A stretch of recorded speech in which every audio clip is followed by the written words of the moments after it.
right, hey, good morning, everybody. How we doing?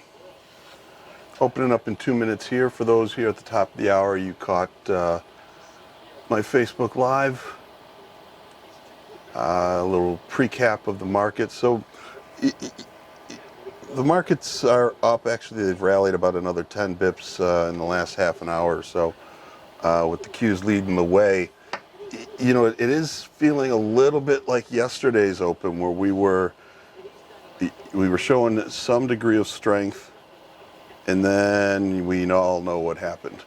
So, I want to take a cautiously optimistic run at this morning, but my mind can change pretty darn quickly. Let's just keep it tight and not try and push things too hard. So let's just watch. Let's keep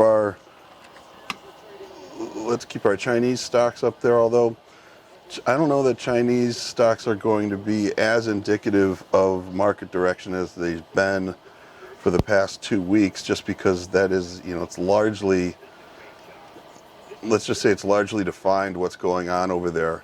Whereas I think I just heard over Squawk Box that the first South American case has been discovered in Brazil.